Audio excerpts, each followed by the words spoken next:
और जब महाराष्ट्र की महिलाएं महाराष्ट्र में बस में कहीं जाएंगी तो उन्हें बस टिकट खरीदने के लिए 1 रुपया नहीं देना पड़ेगा, फ्री में जाएंगी। आप पूछोगे क्यों? क्योंकि जो चोट बीजेपी की सरकार ने आपको मारी है, महंगाई की चोट, गैस सिलेंडर की चोट, बेरोजगारी की चोट, सबसे ज्यादा दर्द महाराष्ट्र की महिलाओं को लगता है। इसीलिए हमारी पहली गारंटी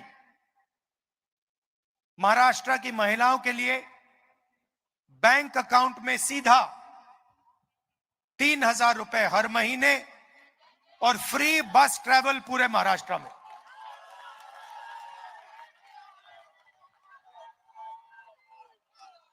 जो बाकी गारंटीज हैं उनके बारे में शरद पवार जी, उद्धव ठाकरे जी और खारगे जी आपको बताएंगे। थोड़ा सा मैं आपको जाति जनगणना के बारे में कहना चाहता हूं। आज नागपुर में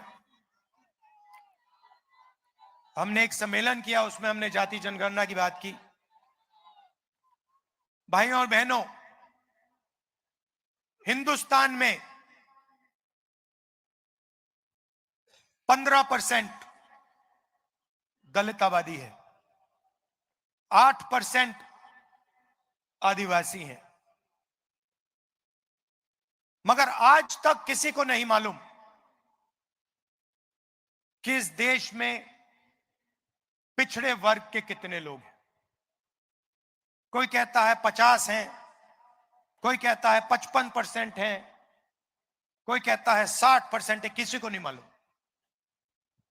और जब हम देखते हैं, हिंदुस्तान की संस्थाओं को देखते हैं, मीडिया को देखते हैं, कॉर्पोरेट इंडिया को देखते हैं, जुडिशरी को देखते हैं, इन सब संस्थाओं में हमें ना पिछड़े वर्ग के लोग दिखते हैं, ना दलित दिखते हैं, ना आदिवासी दिखते हैं, ना माइनॉरिटी के लोग दिखते हैं, ना गरीब जनरल कास्ट के लोग दिखते हैं। इसीलिए हम चाहते हैं कि देश में एक ऐतिहासिक कदम लिया जाए, जाति जनगणना किया जाए और पूरे हिंदुस्तान के लोगों को, हर वर्ग के लोगों को यह पता लगे कि पावर स्ट्रक्चर में उनकी कितनी हिस्सेदारी है, इस देश में धन किसके हाथ में है, संस्थाएं किसके हाथ में है। इसीलिए हमने लोकसभा के चुनाव में कहा था कि अगर हमारी सरकार दिल्ली में बनेगी तो हमारा पहला कदम जाति जनगणना होगा। कर्नाटक में, तेलंगाना में कांग्रेस पार्टी की सरकार है। दोनों प्रदेशों में हमने जाति जनगणना का काम शुरू कर दिया है और तेलंगाना में हमने एक ऐतिहासिक कदम लिया। ऐतिहासिक कदम। पहले सर्वे बंद कमरों में बनते थे, ब्यूरोक्रेट सवाल चुनते थे, मगर हिंदुस्तान के इतिहास में पहली बार तेलंगाना में जो जाति जनगणना पर सवाल पूछे जाएंगे वो तेलंगाना की जनता ने चुने हैं। हमने पूरे स्टेट में मीटिंग्स करी और जनता से पूछा, दलितों से, आदिवासियों से, पिछड़े वर्ग के लोगों से, महिलाओं से,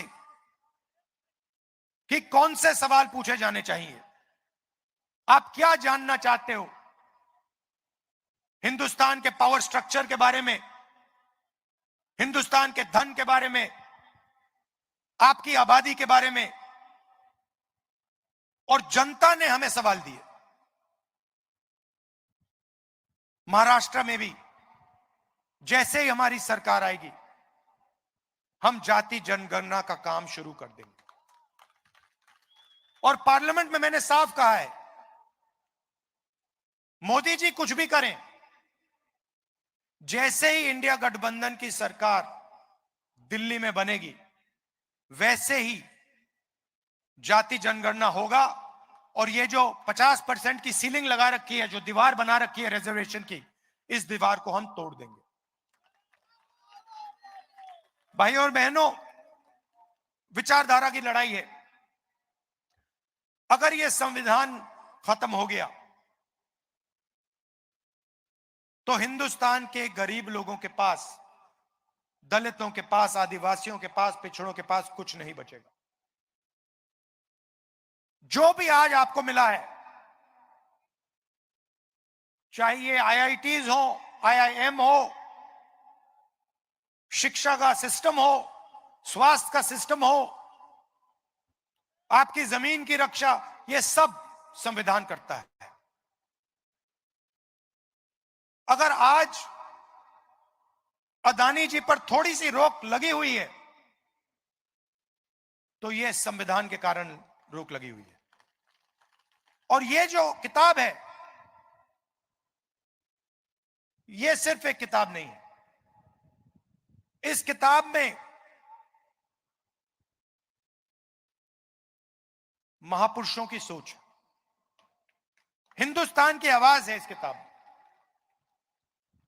इसमें अंबेडकर जी की आवाज है, फूले जी की आवाज है, गांधी जी की आवाज है, बसवन्ना जी की आवाज है, नारायण गुरु जी की आवाज है, बुद्ध भगवान की आवाज है। उन सब की आवाज इस किताब में है। और हिंदुस्तान की आवाज, गरीबों की आवाज, दलितों की, पिछड़ों की, कमजोर लोगों की, किसानों की आवाज इसमें है। और आस्ते आस्ते नरेंद्र मोदी, आरएसएस और बीजेपी इस किताब को खत्म करने में लगे हैं। इंडिया गठबंधन आपको मैसेज देना चाहता है कि कुछ भी हो जाए, संविधान को कोई नहीं छुएगा, कोई नहीं खत्म कर पाएगा।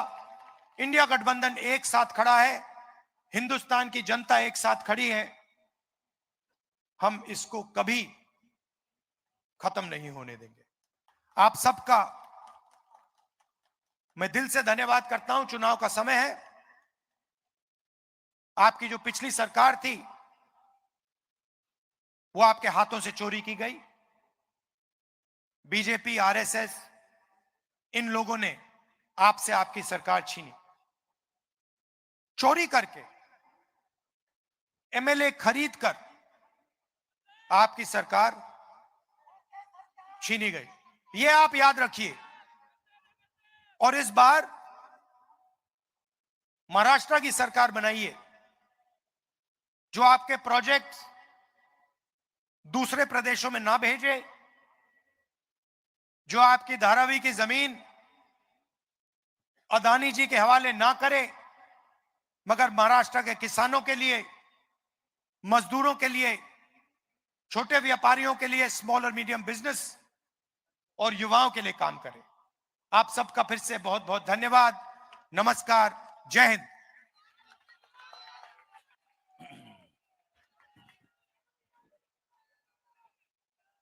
राहुल जी का जोरदार से तालियां बजाकर उनका स्वागत करिए। महाराष्ट्र के